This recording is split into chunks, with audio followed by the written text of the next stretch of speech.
I am really happy to introduce our poetic opener for this evening, Derek Peach.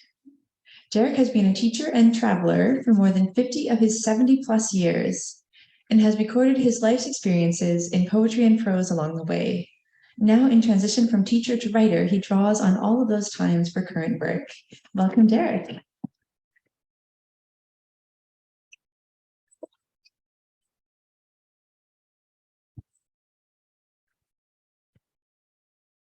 And those 70+ years weigh a little heavily sometimes. It's okay, as long as I can see myself there. This will be a deja vu for all of you who had your televisions on today. We have the renovated Houses of Parliament around us here. I'll play Justin, and Jamie will be up to do the talk as Joe Biden later on. And the other thing I think we have in common, well, we've got CBC here, of course, recording this one, but the one thing that we do all have in common is that commitment to the shared experience. And it may not all be great international lofty ideals, but it is the desire to communicate with somebody else. Look, whether it's about Sarah's road building crew or, the insomnia and the cat, or things that you think nobody told you, but everybody knows in their heart of hearts are true. These are the things that we're trying to say to somebody else to get across that chasm between us. And a year, my gosh, 3 years ago, I set myself a discipline that I share with you, and that is to write a poem every day or every other day. And at the end of the year, you'll have close to 200 pieces of work. And if you tried that in here, set yourself that discipline. Look, if it does nothing else, it sharpens your eyesight, and you find in the most common of things the inspiration to say something to someone else. And so the poems I want to share with you come from that discipline. The first was paper on the floor. Don't pass them by. Clean, one-sided as they are, and no one any longer cares what the reverse may hold. Look, here's space to write a shopping list, a phone or address number, even this, a poem of sorts. So let no blank surface calling for attention be shunned, discarded, unexpressed upon, as may we all be never so let go, be trod upon by circumstance without the thoughtfulness of some human frugal soul who sees on even our time-marred, befuddled features yet some space to write a newer history on. And while traveling in New Zealand, visiting sites there, and we're all tourists. You can be a tourist in your hometown if you like. We go by people, and they all have something else to say. So I sat down in the motel, I think it was a hostel, and wrote this at night. Trail meetings. We smiled at people, met on trails, at cataracts or chasms or battlefields or some historic site. And we sidled past, not touching, nodding thanks for granted narrow right-of-way, perhaps. And we may not think that every one we pass, wherever, anytime, has come or goes to meet some watershed or battlefield or some historic site that only they can know. I think we went on from there to meet the black flies at some point in New Zealand. But we did get to Mount Cook. Some of you know about black flies in New Zealand. Now, and sometimes you'll write free verse and sometimes you'll write rhyme and more formal structures. This one was more formal, but the occasion called for this formality. We were on a glacier. Mount Cook grumbles glacier tongues to Canterbury's plains. 10,000 years of secret thoughts its ice and rock contains, from lava world to water to accidental life. Its fossils add their whispers, unconcerned with our joy or strife. And we who walk the high trail stand recording what appears as a photographic record of the mountain's gravel tears. Eoraki grumbles glacier tongues, though no one comprehends the end of glaciers. Maybe life, our presence here, portends. And when I wanted to select some poems for this particular reading, I went back to the very first volume I ever put out, Ice Wine. And this came from a water sprinkler on someone's lawn. And I wrote at the time and called it Tentatives. And it wasn't quite so tentative because the lady for whom it was written now sits beside me as my wife. But here it is. If I go by you sometimes tentative, lawn sprinkler cautious, and giggling in the possibilities of gypsy gusts of wind to wash the cobwebs from my words, you needn't turn the tap off.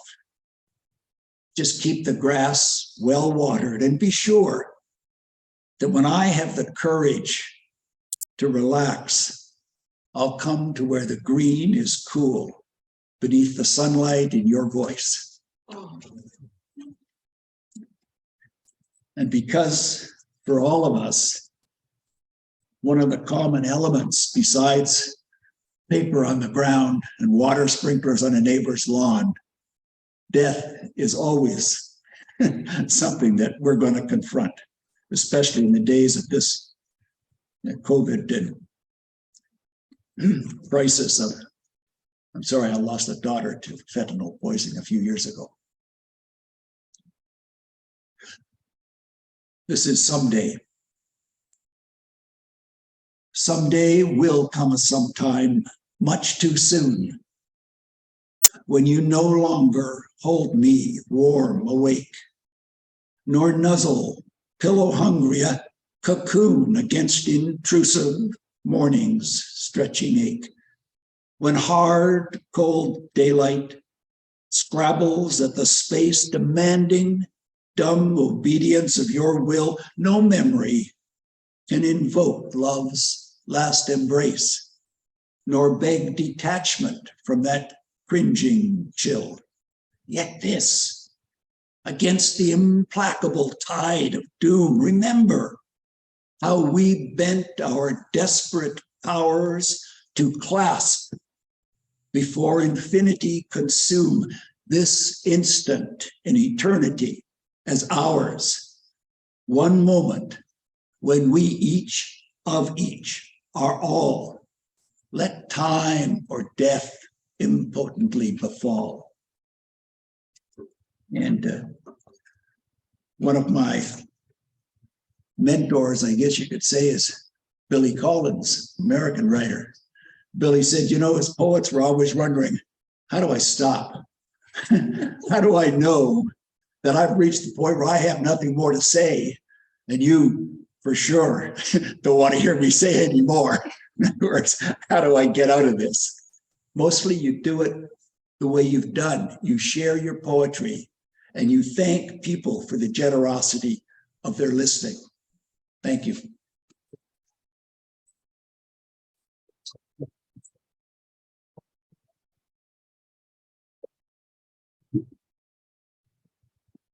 Thank you so much, Derek. I enjoyed that so much. In fact, I forgot my notes because I was all excited. There we go.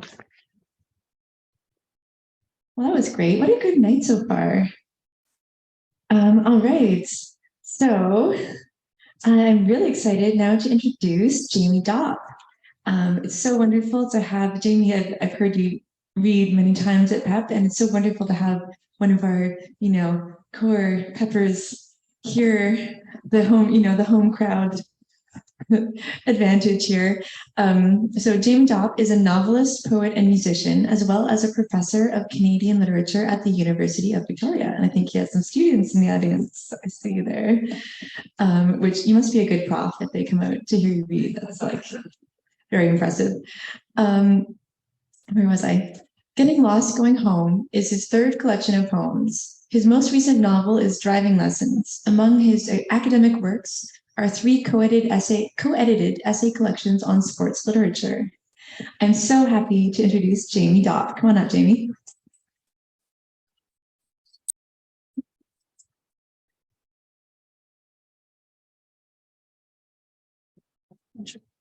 Okay.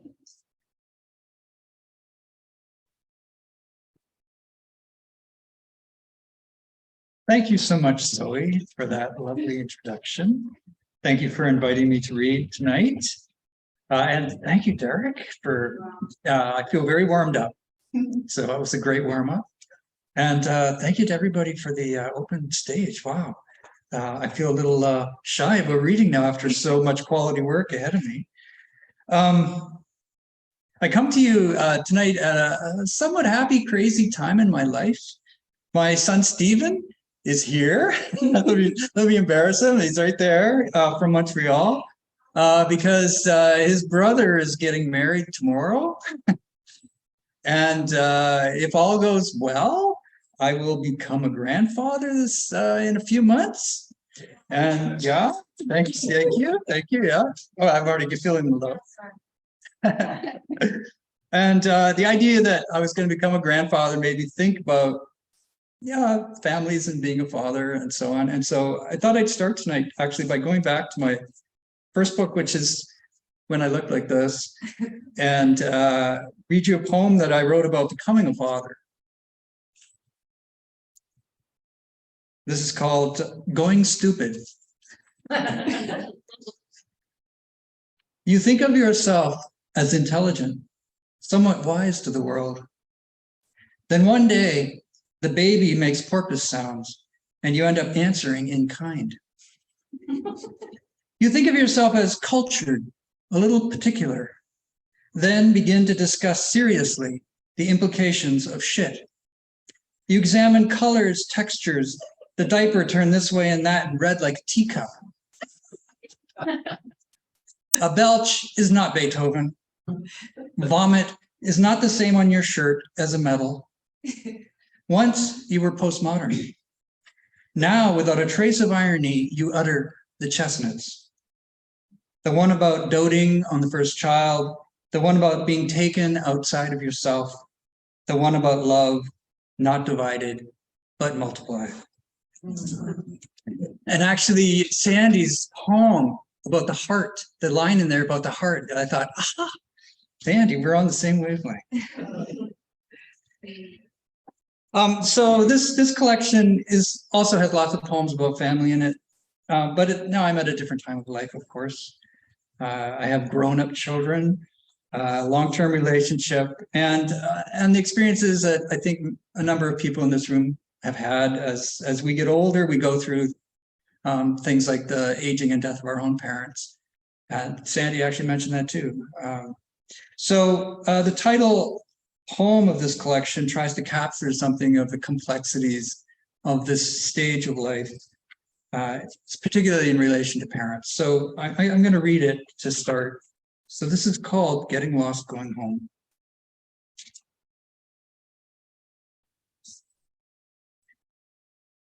Remembering the years when work kept taking me back to Ontario, how I'd tack on a few days to see my parents.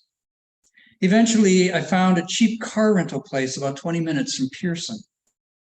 The business was run by a Punjabi family who couldn't legally pick up customers at the airport.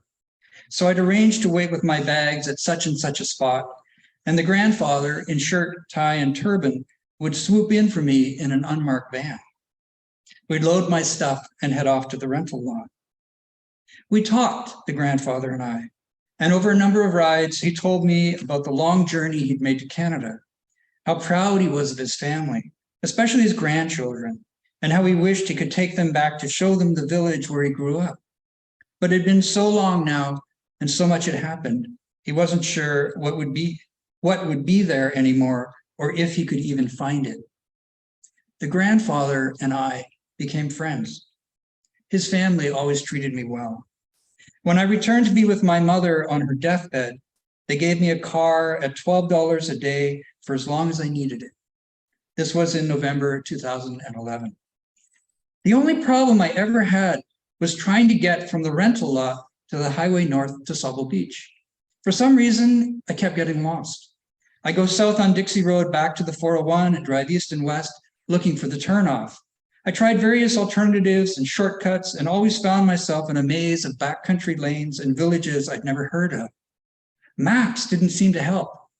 Sometimes I get so hopelessly lost, I'd pull over at a roadside picnic table or riverbank to read and think. I sat in two-table coffee shops and wrote in my journal. It became a joke with my parents, how I always pulled into their driveway hours later than expected. My father would shake his head. He knew every road between Kitchener and Tobermory. I didn't mind.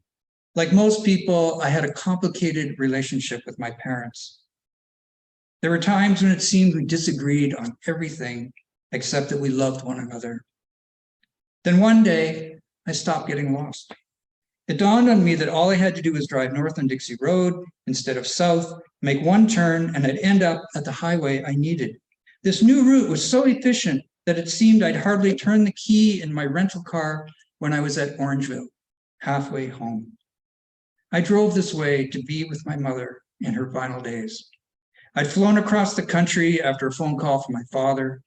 The flight was smooth, and the Punjabi grandfather came quickly for me at the airport. I sped north, daring the OPP to flag me down. In Orangeville, though, I stopped. I pulled into the Bluebird Cafe and Grill and ordered a meal. As I waited for the food, I replayed the phone conversation with my father, how he'd gone around in circles because he couldn't tell me directly that my mother was dying or that I should come home.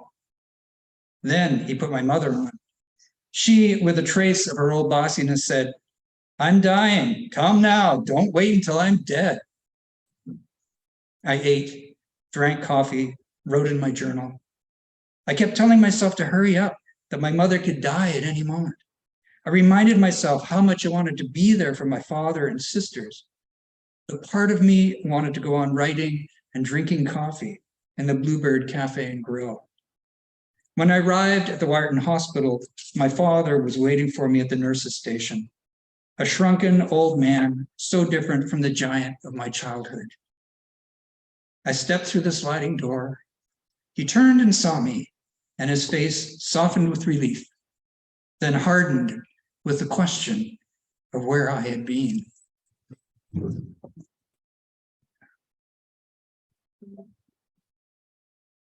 So most of the poems are actually about my current family, my more immediate family. Oh, I should say there's a section of elegies for my parents, 3 to each of them.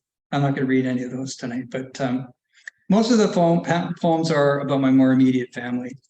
And at the risk of embarrassing Stephen, I'm going to read some of those. And one of the delightful things about this being able to read like this is I get to read a few poems that are parts of a sequence. So I'm going to read some poems about being a father at this stage in life and what I've learned. It didn't make me stupid. No more stupid than I already am. So I'm going to start with a poem called This, which in some respects summarizes, the wisdom that, the core of the wisdom I learned from being a father. And then I'm going to carry on and read some poems that are related. This. Between time of late afternoon, I've come home from work early and stand at the window with a glass of water. My sons are in the backyard with 2 friends. It's sunny. September leaves not yet turned. The boys are on the far side of the trampoline. They stand a little ways apart, facing one another, 2 here, 2 there. Homemade shields and weapons are scattered about. but nobody holds anything. With empty hands, the four boys make this informal scrum. And I wonder if they're negotiating something or working out the rules of a game or deciding winners and losers. I can guess by their tousled hair and clothes and by how the sunlight combines with another light already on their faces what they've been playing. Moments before, they've been chasing each other around the trampoline, probably with sticks, yelling.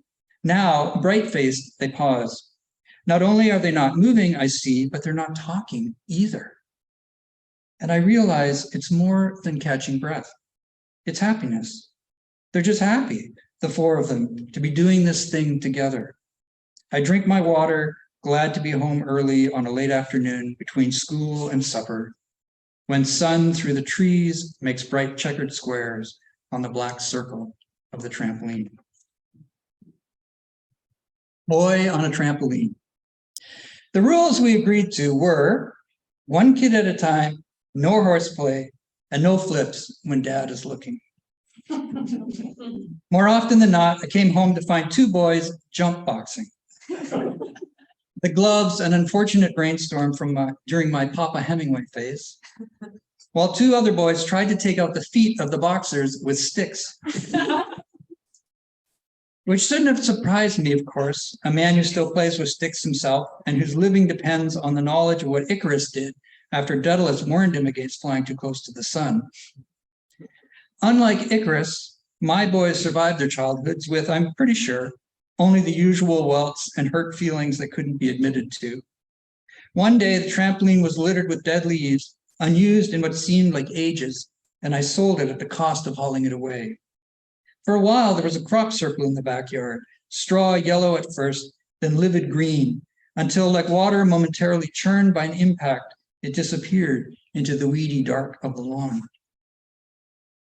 What still lingers is the memory of my younger son at 14.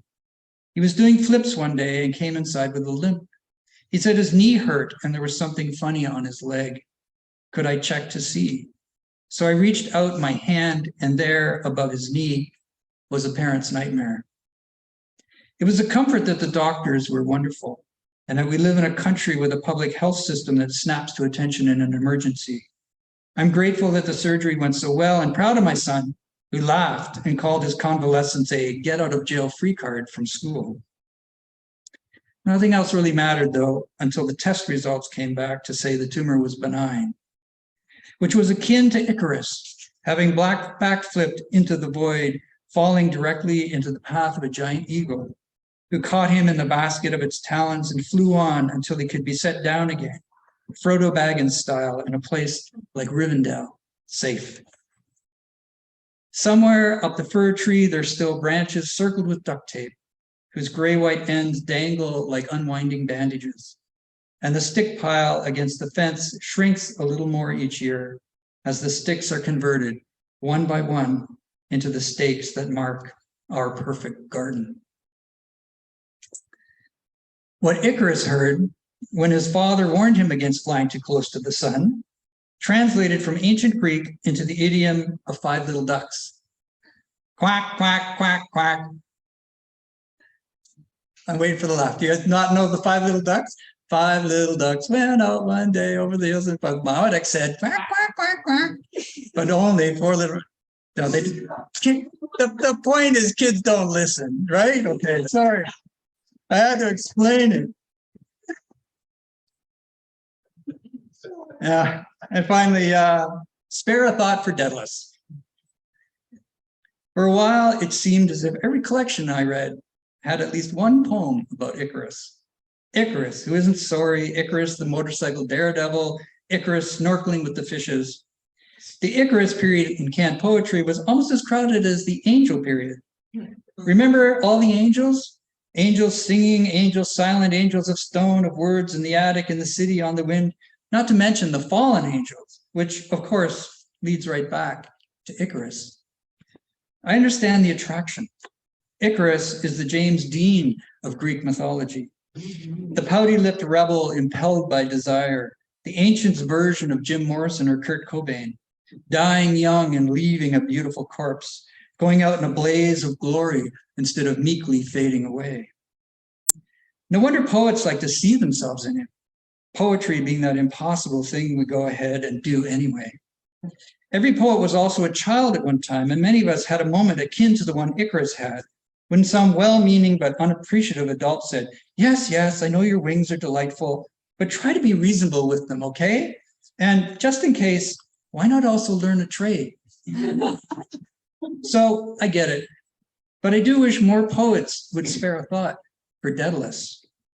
In Auden's famous poem, for example, it's true that Bruegel's plowman is indifferent to the boy falling from the sky, and the expensive ship does sail calmly on.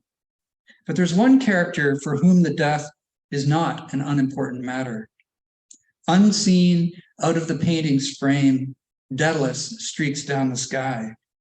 He can't breathe from guilt and helplessness and tries to bargain with the gods to take his own life instead of that of his son. Down and down he plunges, refusing to believe, even as his son disappears below the waves forever, that the universe will remain silent and he will always have been too late.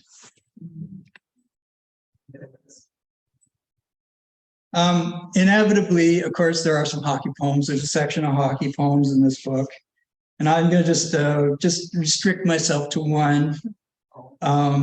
This is called La Petite Mort. Yeah. That's good. I mean, we're already on to it. Let's find it here. Yes. This is one of those learning experiences you have when you're a hockey player, but also this is a poem kind of about the meaning of old timers hockey, because I'm now obviously an old timer myself. So, La Petite Mort. No one avoids it forever. The more you play, the greater your odds against. The shot that drops you is rarely direct, is usually a deflection, often of your own making. It's a grade A chance, high slot, say, and the shooter leans into it.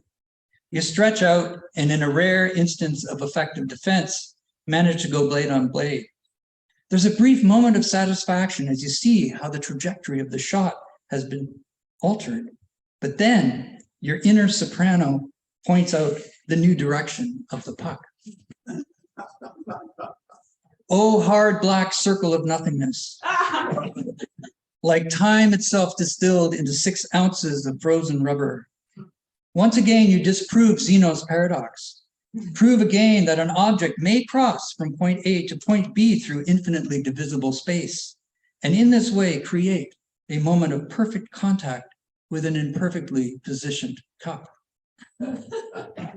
As you lie on the ice wondering if you will ever breathe again, your teammates gather with the expressions of 8-year-olds torn between concern and hilarity.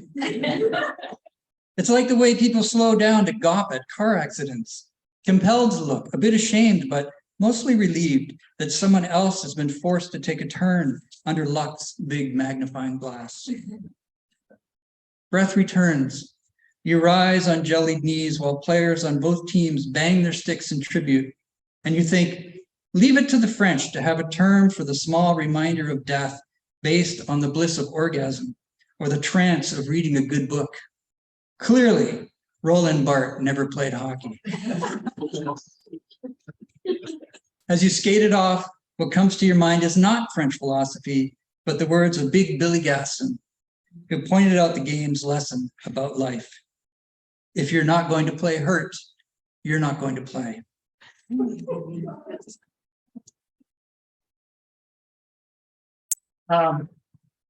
Phil Gaston has a wonderful book about old timers hockey called Midnight Hockey. That's the illusion there.